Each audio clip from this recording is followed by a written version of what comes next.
You're listening to the Self Podcast, where we talk about mastering the self and self-actualizing. Whether it's dealing with internal conflict, or mastering our days, or connecting with other people, we cover it all.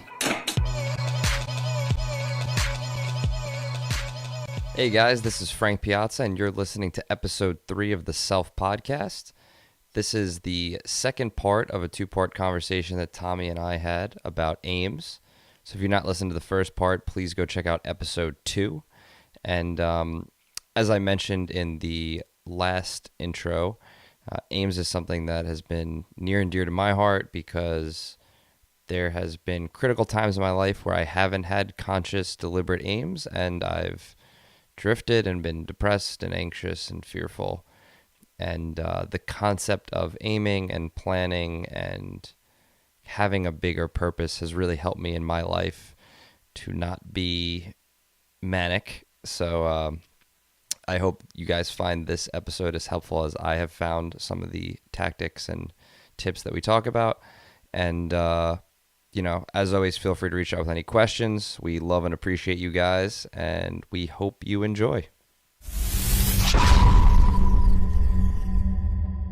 I mean, you mentioned that point earlier about what's antithetical to having an aim, and you mentioned it could be not having an aim, and then sort of the world makes an aim for you. And one of the interesting concepts I heard was, I believe it was Gretchen Rubin, who mentions, who's picking your aim? Are you picking your aim, or are you sort of going with what society has handed you? And that tends to resonate with me quite a bit as a modern millennial who basically you're handed your goals in the form of grades K through 12, and then you're handed a new form of goals in the form of like maybe work success and getting promoted. And it's interesting because in the final analysis, when does the human being have a chance in our modern system to sit down and write out what they want to do with their lives at that moment, right? To the best that they can. And it's fascinating that something so simple and something so effective is not being used. And that maybe it's like, what is that mind virus in us that keeps us from like these really important, simple things to do? You know what I mean? It's kind of interesting. That we're not self-creating, given we are aim machines. But I guess there's no rule book. We're all evolved, right? Well, and you're making a very interesting point, which is like we basically grow up in a society that has been giving us an aim the whole time. And it's like my advice to any of our friends who have quit work is like, realize work gives you a lot of structure. Yes. And it gives you a lot of direction. Because if you have a job, that job it's a role that you're playing, right? If you have a role, there's certain things you have to get done. You're accountable to other people. You have to do this, this, and that. It's very obvious after like 2 weeks of working a job what it is you have to do. Mm-hmm. Same thing with school. Our entire life, right? So from 5 to 18, and then if you go to college from 18 to 22, possibly later, and then you start work. And this whole time, no one is teaching you how to aim for yourself because everyone is telling you what to aim at. So it's like if Exactly. one of our most underdeveloped muscles as a human being growing up in a modern society that has food and shelter and water and a school system and a corporate structure is aims. That muscle is so underutilized actively by each of us because we live in a world that gives us our aims. Exactly. So it's like, like you said, it's like if you're at a job you don't like and you sit down to write your aims, or you quit work and you sit down to write your aims, this is like maybe the first time you've ever done this in your life where it's like, okay, what the hell do I want to do? And that's crazy. And that, by the way, to me also means, as a caveat, you're not going to be amazing at it at first, and you have to build that muscle. So just start doing it often. Build that muscle of reflecting and trying to decide what you want, and you'll get better at it, and you'll clarify as you go. And fortunately, it follows the very same pattern of being creative to some extent, which is like you sit down and, you really can't obstruct it. You can't overthink it. You have to just let it be what it is. And then you come at it again next day, and you come at it again next day. And you're basically just refining. So it follows a similar flow, very similar to sports. How when you're taking a jump shot, you can't be thinking elbow in, shoot for the back of the rim, flip the wrist, land, right? You have to just play the game and get your attention on what it is. So it's very interesting that, this activates the typical flow of trying to report on what it is that I am thinking about. And it's like it's one big holistic part of the self-awareness process. And, Jordan Peterson, I really have to thank him because he's really bringing some of the most practical things into light. And this is one of them where you can literally write out, he likes to say, in 5 years from now, think about all the things that you can do that will create what a heaven would be for you, like, a life that is this balanced life that we're talking about. And then simultaneously, what would be your hell on earth? Is it addiction? Is it not showing up for people? Is it being egoic and, tough on people you love? There's just my projections into how what were in my hells right there. Of course. Well, we just got all of TL's. Exactly. So it's very perfect. It's so fascinating. And, I was going to just say this heaven and hell concept, what's basically your opinion of that, spelling out not only the positive aim, but also how, I guess, like a negative aim would be if you continue along the wrong path. Yeah, so I'll answer that question in a second. I just wanted to go back to your point about how you kind of have to aim and then you have to let go and play the game, right? Like, yes, 100% agree. And it's like the other part of that is realize that you're not done reflecting on what your aim is, because the way the mechanism seems to work to me is you aim, you go out in the world and you try to do that, right? And you develop kind of, to me, a daily, like you develop your long-term aim and then you develop kind of like, okay, well, that's what I want to do long-term. Here's what I need to do in the next 2 weeks, let's say. And then because of that, then, okay, here's what I can do today. And then you develop that out and then you go do that for a few days or a week or two. And then it's like inevitably you're going to get to a point where you've moved forward, but you're not exactly, you don't feel 100% like you're moving in the right direction. And that usually comes, it's like your brain is not going to say, hey, dude, you're moving in the wrong direction or slightly off. You're going to get anxious or confused or disoriented in what you're doing or unenthused. And then it's like, okay, that's a warning sign that you need to sit down and reflect again and refine what your aim is. And you kind of keep doing this, like aim and take a few steps, aim and take a few steps. Yep. And eventually you get where you're going. So that was the only caveat I wanted to add to that point. So it's the aiming and letting go, but then also the coming back and refining the aim. And it feels good along the way, that process you said, aim and let go, aim and let go. Along the way, you get the benefit of happiness, you'd say. Exactly. You get, so here's the thing. You get the benefit of joy when you're aiming and you're walking in the right direction.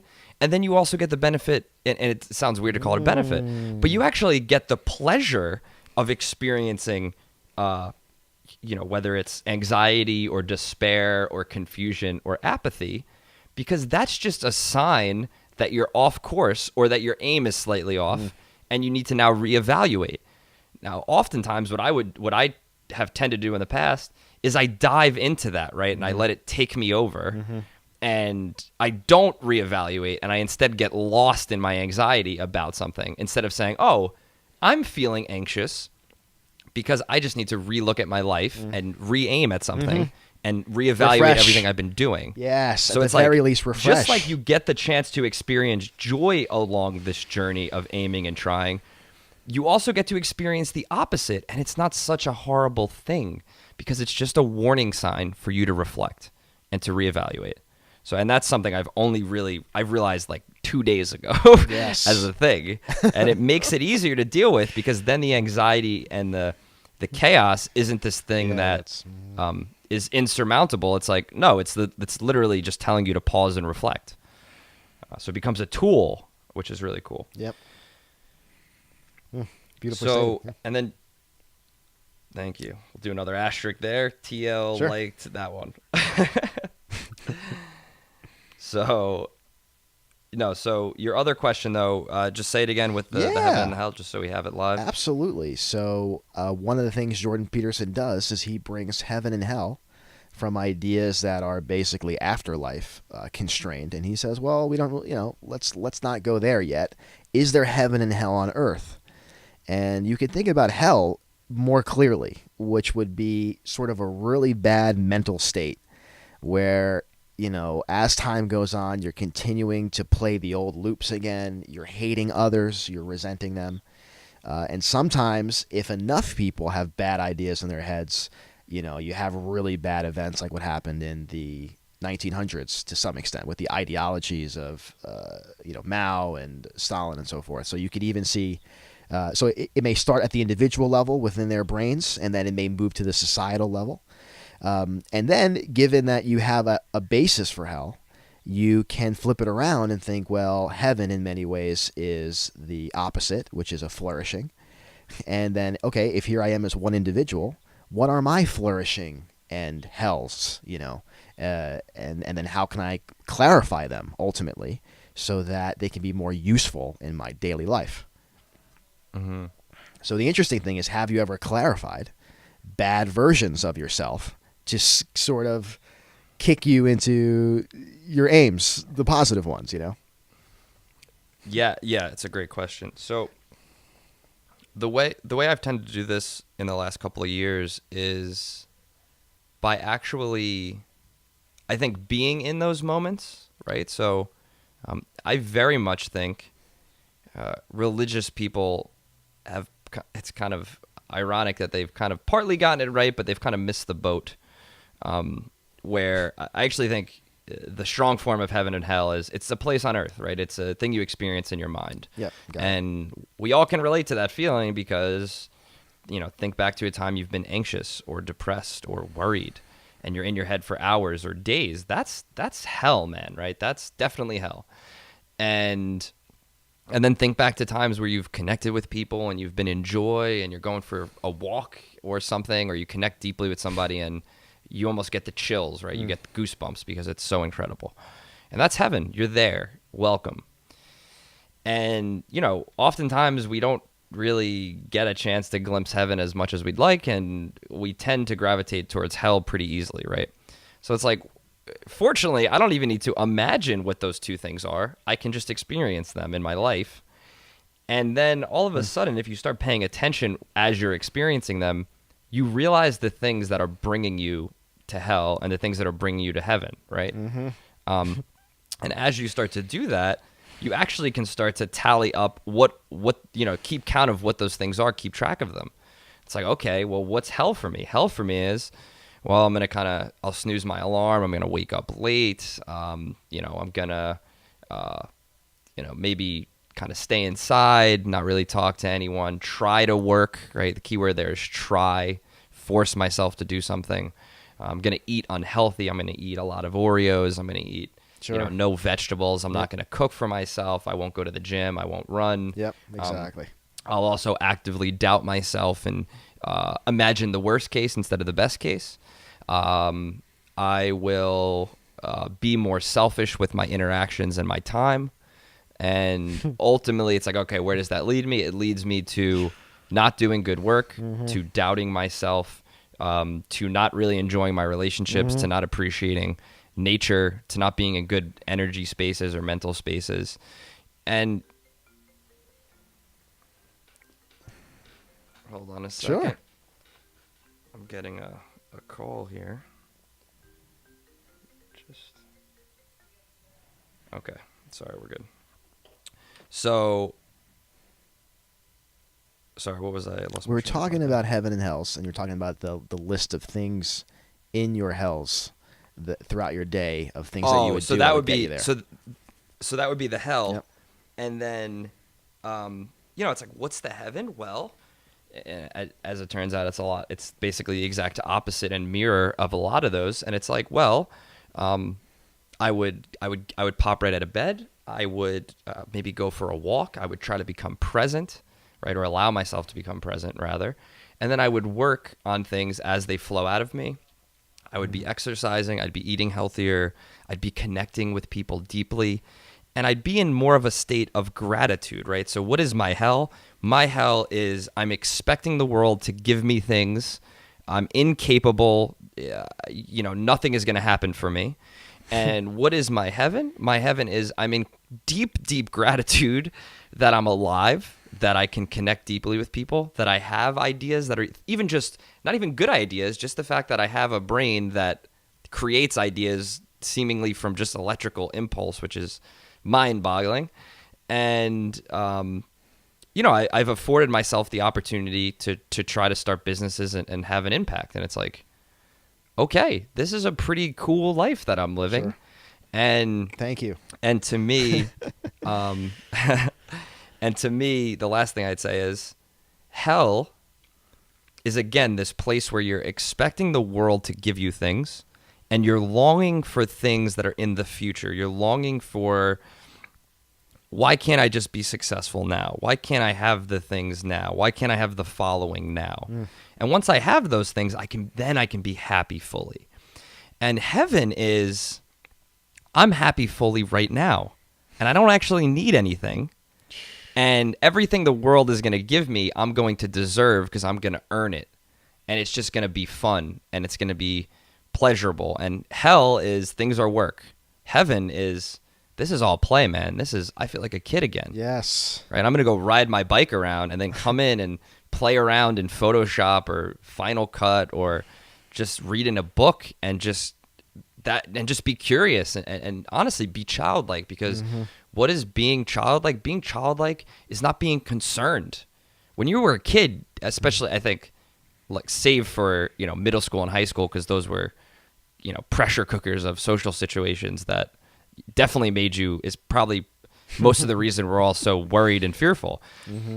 But think back to like kindergarten, right? It's like you were just playing with blocks and being curious, and it's like, what do little kids do? They go up to strangers and say hi and they smile and they run around for no reason. It's like, what do adults do? We don't say hi to anyone, and we're very scared and nervous of what people think about us, and we're not curious, and we just keep to ourselves. And it's like, you can see that what is being an adult in the modern day, if you kind of buy into what everyone else is doing, it's like, you're shutting off your energy. And to me, that's the hell that I put myself into, is you close off to the world, you close off to your energy, your essence, your ideas, everything.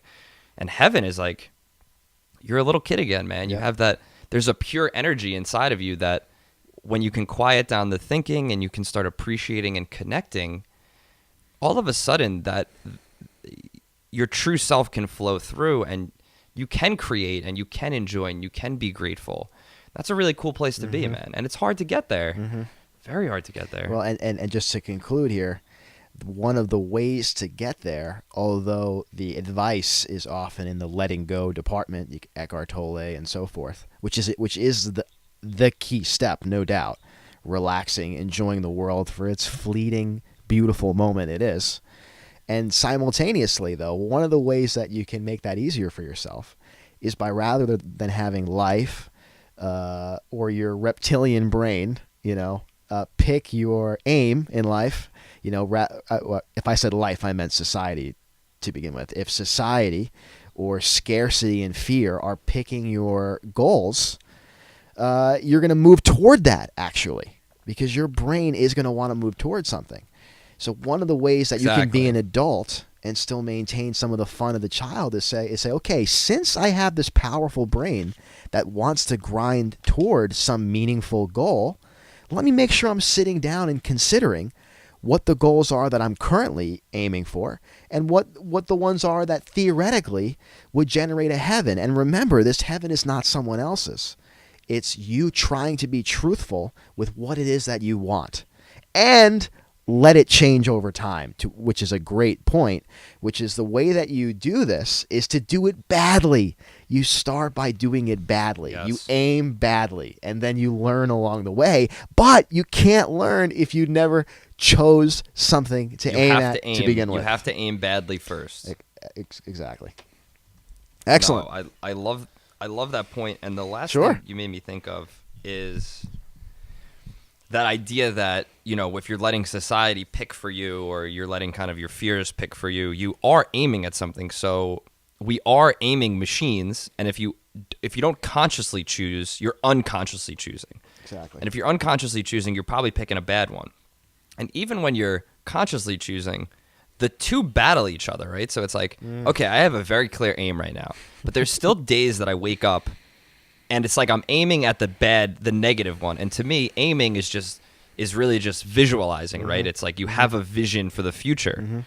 And you can have a positive vision for the future, or the more unconscious one is this negative vision for the future, where it's hijacked completely by fear. So I'm realizing, even as I'm talking to you, a nice mechanism or a nice tool I could probably start using in my own life is when I wake up and I feel those feelings of my hell. It's an indication to me, not that anything's actually wrong, right? But that, or maybe my aim needs to be fixed a little bit, or maybe I'm just mentally, unconsciously aiming at the fear-based one. And it could just be a good sign, like, whoop, Frank, remember this beautiful positive aim you have over here. Sure. That's what you're really aiming for. So what are the things to do to get there, as opposed to this negative, unconscious, fearful aim that you're currently rolling with for whatever reason? And your brain wants to do that. Like, if you don't, that's the other point too, is like, if you're not consciously directing psychic energy towards the positive aim, it doesn't mean you're neutral. It means you will start gravitating towards those fearful aims, because it's like almost it's a more natural way of being, right? Is to be in this scarce, fearful place. And the way I think of something like this is you kind of have to build the scaffolding up of the positive aim, right? It's a thing we haven't been doing naturally our whole lives. And again, we've never picked an aim, so this is new. Yep. So it's like you may have to do the work every few weeks or every day of reminding yourself. And then over time, over 2 months, over a year, over 5 years, you're just the person who has positive aims and positive visualizations of the future, and you go towards those things. But it's not natural, so you kind of have to build the habit. You have to build those thoughts in your head to just exist there naturally. Yes. Like a squirrel is not going, it's living for the moment with that reptilian brain equivalent, right, of that overload of worrying moment to moment. And in fact, what is stress, perhaps, but interpreting the daily noise and, we'll say whatever it is, emails, commute, whatever it is that people, other people's opinions. It's like, why are these things hurting us? Because they're demanding our attention, when in fact our attention almost deserves something more important and exciting and compelling and related to you. And then all of these things can just be little building blocks that make you stronger toward that big goal. And you reframe all the little failures and difficulties as, oh wow, I'm just a little bit tougher now to get toward the plan, right? So, man, definitely. And it just and it's like that point you just made is like, yeah, it is gonna be hard. It's not like you pick it's not like you pick an aim and all of a sudden, your life is so easy. It's like, no, this is now a journey, and it's like not this straight line. It's kind of this winding circle that kind of goes upwards. It goes upward. You're kind of you're taking 2 steps forward, 1 step back, and it's this. As long as, and I love that you brought this up, because it's like it's also having enough context to realize that is the process of this. The iterative process is you go 2 steps forward, and then maybe you drift and you learn something about yourself, and then you pick a new aim, right? It's like you do that forever. Refine it. Exactly. Welcome to life. That's what you do. This has been a Told Nuggets production. We are trying to spread wisdoms and truth to leave the world a better place.